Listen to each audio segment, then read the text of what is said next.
State of the Union that almost didn't happen thanks to the failure of Trump and Democrats to come to an agreement on the wall, ironically featured calls for bipartisanship as well as new immigration measures.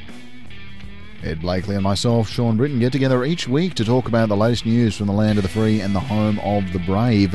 Catch us every week on US of Ed, iTunes, Whooshka, Facebook and Twitter. The State of the Union, Donald Trump made his second big address this week, a big pitch for more bipartisanship. Good message that needs to be heard in a lot of countries right now, but as has been pointed out, Trump is hardly the ideal messenger. What did we think, Ed? He learned a new word, bipartisan. I don't think he knew what it was. I think he thinks it's a participle. Trump read a speech. How much he understood that speech, how much he was willing to do what was in it, I'm not sure of. There are two things, though, were pretty clear. He wants a wall, and he wants to stop the investigations. The rest of the speech was pablum, if you stop to think about it. There was nothing in it, and he avoided everything to keep his people on side and to keep others from jumping on him. That was the entire speech. It was a speech about, wow, me, I've done so much, the economy's great. Now, if you stop investigating me, and if you let me build a wall, the world will be great, and I'll bring home the troops. End of speech. Did I deliver it well? Fantastic delivery, I thought, there, Ed, mate, and a little bit shorter than Trump's one ran. Look, let's break this one down. It was a very telling line. If there is going to be peace and legislation, there cannot be war and investigation. Great little bit of poetry. But if you want peace, you can't investigate me. That's it. That's the message. Well, I think that message came from some rapper. Soul Brother John or something like that. Trump's joining the rap crew now. He's found Twitter. Now he's found rap. And that's how to reach the younger audience. It was a line, but it's an important line because he's found out, he discovered for the very first time, he can be investigated by the Congress without his approval. And the demos are really going to go after him now, really go after him. This is not a joke. And we can talk about that later. But he hit the nail on the head. He's going to be under severe investigation, and it's going to cripple him from doing anything. A couple of other ones from the speech. An interesting one before we get on immigration. Trump has announced plans to end HIV by 2030. I've seen it claimed by one doctor in an opinion article since that to do so, he'd have to actually protect Obamacare instead of cutting it down. This talk on HIV, this is entirely new talk from Trump. Well, this is something he had to grab out of a hat. What could he say? He doesn't want to vaccinate anybody. He's going to end HIV by abstinence, I assume, because he says he's going to put money into research. We know a great deal about HIV already, and his research is going to be about human behavior, if there's any research. Nobody can be against this. But why is he saying this now? He's never had this as part of his mantra. So why now? He had to say something about health. They dug around, they found this one, and he threw it out there. And female Democratic lawmakers gave Trump a standing ovation when he gave a shout-out to the increasing number of women gaining a foothold. Ed, we've talked about this one a few times since midterms, but it's not a movement I would have expected Trump to be a champion of. He's not a champion of it. It was, again, something put in his speech that they thought the Democrats, mostly women now, of the newcomers, would enjoy. He didn't realize there'd be a rousing, thunderous ovation, not for him, but saying, we're against you. So this was one of those moments which he didn't know how to take, and he said so. I didn't think I'd get this much applause for this. Well, the applause wasn't for him. It was for them. USA. A couple of other areas of bipartisanship. Infrastructure, plans for infrastructure, and plans for drug pricing as well, Ed. Well, these are not his issues. The infrastructure bank started 3 presidents ago with the first Bush, and it hasn't gone anywhere because the Republicans have blocked it. This is an idea that is well overdue. Trump's jumping on the bandwagon, but he stripped most of the money for the bank when he made the tax cuts. Remember, he was against this bank when the tax cuts weren't done. Now he's all for it, saying the private sector will do most of it because they'll be getting more incentives. More incentives means less taxes. But it's a good initiative, and I applaud him for it. And I think this initiative, so he had to have something in health, that's HIV. Now he's got the infrastructure bank. That's something domestically that will actually create jobs.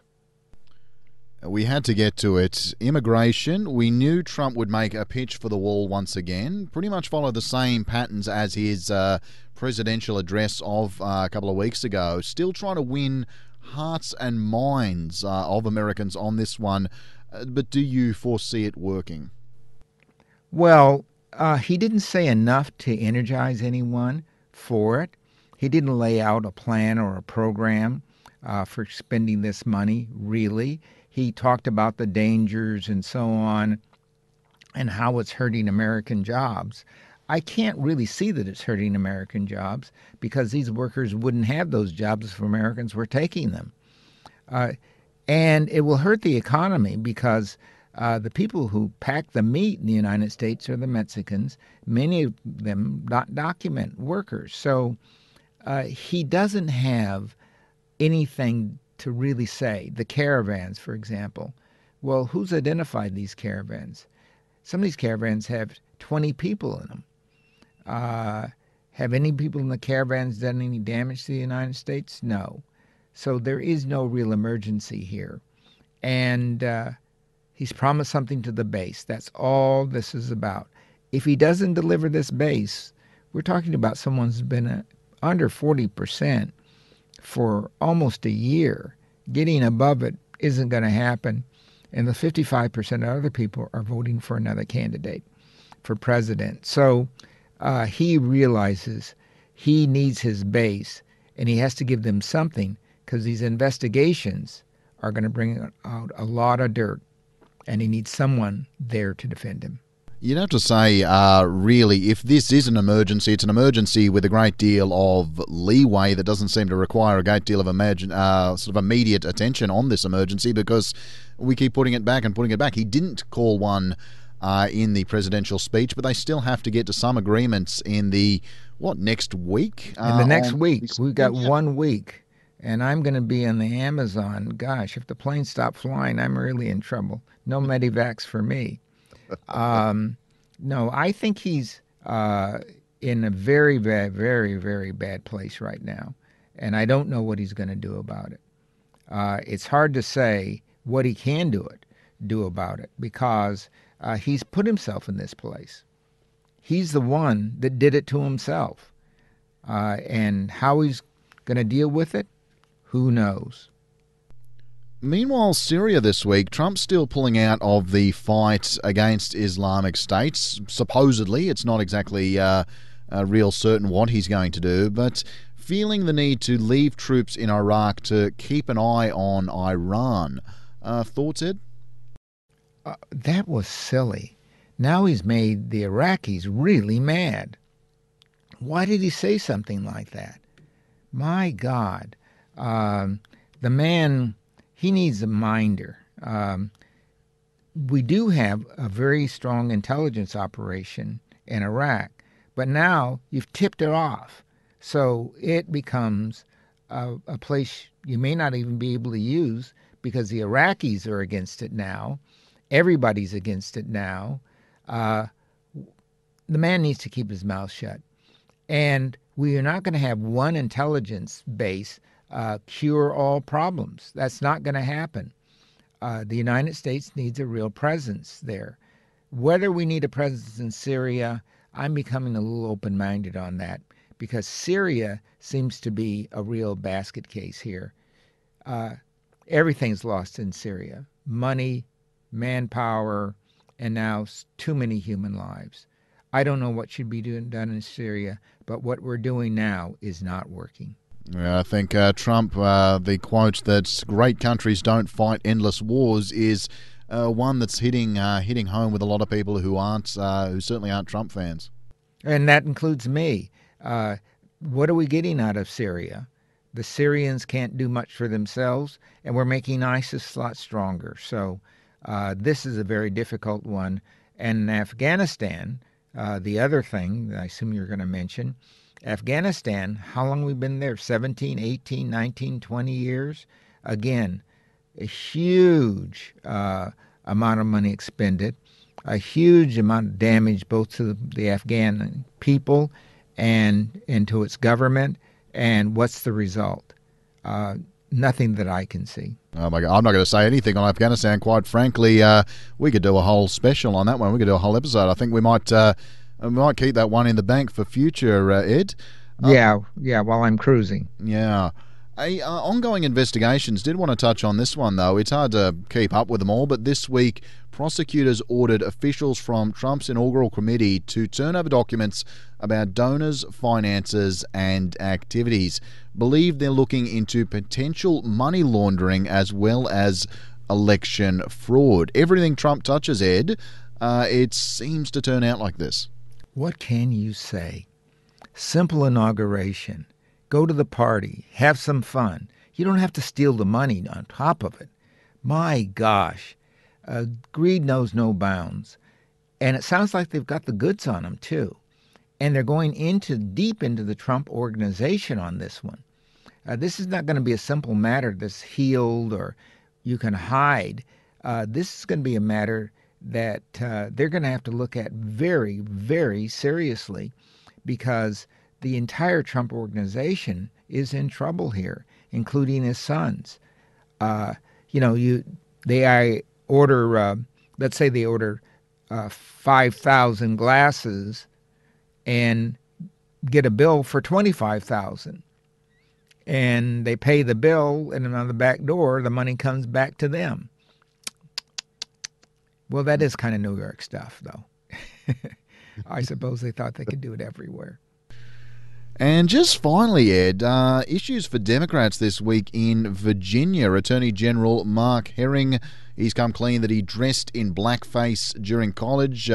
This comes days after calling for the resignation of Governor Ralph Northam for a similar offence. Meanwhile, Lieutenant Governor Justin Fairfax accused of a 2004 sexual assault. These are the top 3 Democrats in that state.